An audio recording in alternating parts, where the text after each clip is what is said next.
बड़ी खबर संभल हिंसा से जुड़ी हुई। दुबई में बैठे संभल हिंसा के मास्टरमाइंड और गैंगस्टर शारिक साठा के घर की आज कुर्की होगी। संभल पुलिस ने तैयारी कर ली है। इस वक्त संभल में हलचल बढ़ गई है। भारी संख्या में पुलिस बल की तैनाती की जा रही है ताकि शारिक साठा के घर की कुर्की की जा सके। और कुछ ही देर में सरकारी महकमा संभल के नखासा थाना इलाके में इस मोहल्ले में पहुंचेगा। अभिनव माथुर हमारे संवाददाता इस खबर पर जुड़ गए हैं। अभिनव, क्या कुछ तैयारियां हैं? कितनी देर बाद कुर्की की कार्रवाई शुरू होगी? देखिए राजीव, बिल्कुल जो है जो संभल हिंसा का मास्टरमाइंड शारिक साठा है, उसके घर के कुर्की के लिए जो पुलिस अधिकारी हैं वो संभल के हिंदूपुरा खेड़ा पुलिस चौकी से निकल गए। और देखिए यहाँ मैं आपको देखिए आज तक पर वो तस्वीरें दिखा रहा हूँ, जबकि CO Kuldeep Singh, additional SP Kuldeep Singh, जो तमाम 5 थानों की पुलिस फोर्स है नखासा थाना पुलिस के साथ, वो उसके घर की तरफ जो बढ़ रहे हैं। और यहाँ पर जाकर के पुलिस जो इस पूरी कुर्की की कार्रवाई के लिए करेगी और इस पूरी कुर्की को लेकर के जो स्थायी वारंट है वो अदालत की तरफ से जारी किया गया था। और देखिए यहाँ एडिशनल एसपी कुलदीप सिंह आपको जो तस्वीरों में नजर आएंगे, जहां पर वो शारिक साठा का जो पजाया मोहल्ले में स्थित घर है वहां पर जाकर के इस पूरी कुर्की की कार्रवाई को करेंगे। एसपी कृष्ण कुमार बिश्नोई भी इस पूरी कुर्की की कार्रवाई के दौरान पहुंचेंगे। और देखिए हम उनसे भी बात कर लेते हैं। सर, अभी सर उसके घर की तरफ बढ़ रहे हैं, सर क्या कुछ?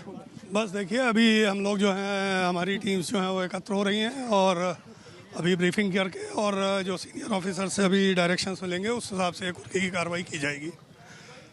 ये देखिए यहाँ पर एडिशनल एसपी कुलदीप सिंह थे जिन्होंने पूरी जानकारी दी है। और देखिए यहाँ आप देखेंगे तो देखिए कितनी संख्या में जो आपको पुलिस के जवान हैं वो यहाँ पर आपको जो तस्वीरों में नजर आएंगे, जबकि संभल के इस पूरे दीपसरा इलाके में जो है ये पूरे पुलिस अधिकारी कुर्की की कार्रवाई के लिए आगे बढ़ रहे हैं। और देखिए यहाँ पर जो आपको पीछे की अगर मैं आपको तस्वीरें दिखाऊँ तो देखिए तमाम हथियारों से लैस इस पूरे PAC के एक बड़ी कंपनी को यहाँ पर जो लाया गया। और देखिए जो तमाम जो पुलिस के जवान हैं वो इस वक्त दीपसरा इलाके में शारिक साठा का जो घर है वहां पर उस तरफ जो है जा रहे हैं और वहां जाकर के इस पूरी कुर्की की कार्रवाई को अंजाम देंगे। हालांकि बीते दिन ही पुलिस ने जो है संभल पुलिस ने साफ कर दिया था कि जल्दी ही टीम बना करके इस पूरी कुर्की की कार्रवाई को किया जाएगा।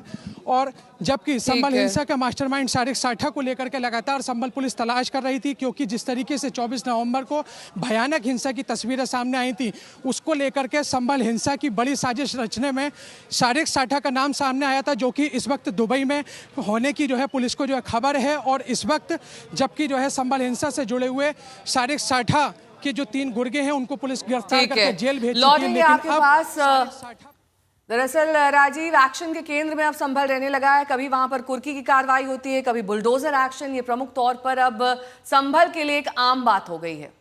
और इस समय भी पुलिस फोर्स है और शारिक के घर पर ये पुलिस फोर्स पहुंच रही है। कुर्की का नोटिस दिया गया था, नोटिस का जवाब मिला नहीं। हमारे साथ अभिनव माथुर लगातार जुड़े हुए हैं।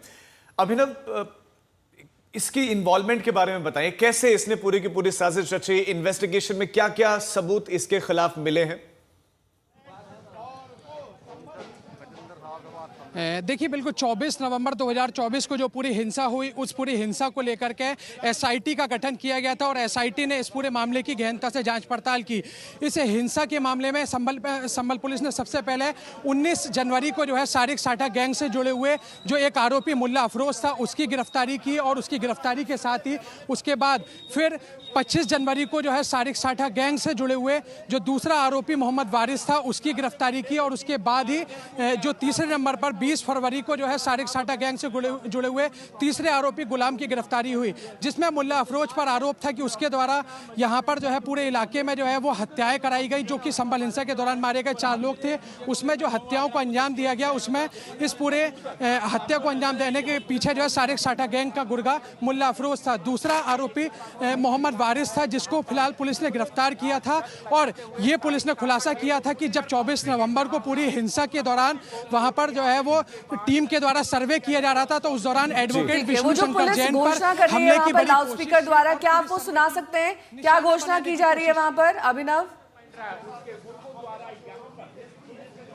देखिए अभी जो कुछ भी है फिलहाल पुलिस अधिकारी चूंकि जो है उसके घर की तरफ बढ़ रहे हैं, रास्ते में जो है वो कोई ऐसा जो है ट्रैफिक या कोई लोग जो है इकट्ठा ना हो, उसके लिए जरूर लोगों ने जो है पुलिस अधिकारियों ने एहतियातन इस बात को जो कहा था। लेकिन फिलहाल आपको जो देखिए पुलिस अधिकारी हैं वो CO स्तर के अधिकारी भी देखिए जो खुद हाथों में डंडा लिए हुए नजर आएंगे, क्योंकि किसी भी तरह की कोई लॉ एंड ऑर्डर जो है ना बिगड़े।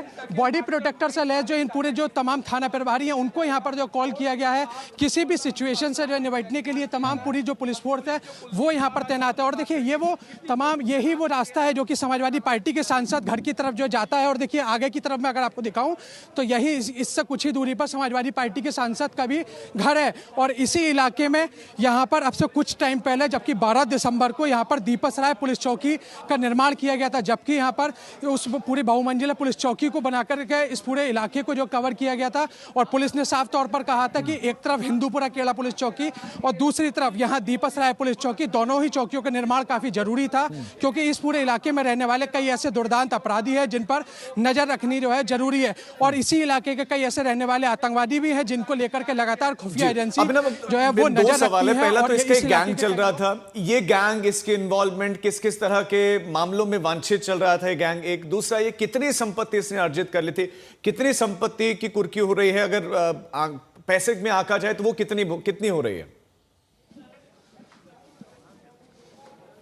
देखिए अगर कुर्की की अगर बात किया, देखिए शारिक साठा को लेकर के लगातार जो है न केवल संभल पुलिस 24 नवंबर की हिंसा के बाद से इस पूरे के शारिक साठा की जो है पूरी क्राइम कुंडली खंगाल रही थी, उसकी संपत्तियों को खंगाल रही थी, बल्कि इससे पहले क्योंकि भारत का मोस्ट वांटेड गैंगस्टर शारिक साठा कहा जाता है, बड़ा ऑटो लिफ्टर कहा जाता है। ये कहा जाता है लगभग 300 से 400 गाड़ियाँ उसने भारत में जो चोरी की और यहाँ की गाड़ियों को चोरी करके जो है वो दूसरे राज्यों में जो दूसरे देशों में भेजने का काम करता था। तो उसको लेकर के लगातार संभल पुलिस जो तलाश करती रही है। फिलहाल अगर इसकी बात की जाए तो जिस तरीके से शारिक साठा के जो गुर्गे हैं मुल्ला अफरोज पर अभी बीते कुछ महीने पहले ही गैंगस्टर एक्ट के तहत जो पूरी कार्रवाई की गई थी, और उस पूरी कार्रवाई के दौरान ये कहीं ना कहीं मुल्ला अफरोज पर जो सबसे पहले जो है यहाँ पर NSA लगाई गई थी। तो कहीं ना कहीं आने वाले दिनों में जरूर उसके ऊपर भी जो है जो गुर्गे हैं शारिक साठा के यहाँ रहने वाले, उन पर भी जो है शिकंजा इसी तरह का जो है कसता हुआ जो नजर आएगा। लेकिन फिलहाल अभी वो आरोपी जेल में बंद है। लेकिन अब संभल हिंसा का जो सबसे बड़ा मास्टरमाइंड था उस पर कार्रवाई के लिए पुलिस जो है बहुत दिन से जो है पूरा जो प्लान तैयार कर रही थी, उसकी पूरी संपत्तियों को खंगाल रही थी। चूंकि शारिक साठा के कई ऐसी संपत्तियां हैं जिनको जो है उसने फिलहाल जो है दूसरे लोगों के नाम पर जो कर दिया, इस तरीके की खबर पुलिस अधिकारियों को है और उनकी जांच पड़ताल में इस तरीके की जानकारी सामने आई। लेकिन जिस तरह से ये पूरी संपत्ति मिली उसको ही पुलिस ने जो फिलहाल जो कुर्क करने के लिए सबसे पहले कार्रवाई शुरू की, और इसको लेकर के ही 26 अक्टूबर को पुलिस अधिकारियों के द्वारा यहाँ इसके घर पर पहुंच करके नोटिस चस्पा किया गया था। और 30 दिन की समय सीमा थी कि शारिक साठा यहाँ तो हाजिर हो कोर्ट के अंदर, वरना उसके खिलाफ फिर कुर्की का स्थायी वारंट होगा। और उसके बाद भी लेकिन शारिक साठा हाजिर नहीं हुआ, तो अब पुलिस ने कोर्ट से स्थायी वारंट लिया है।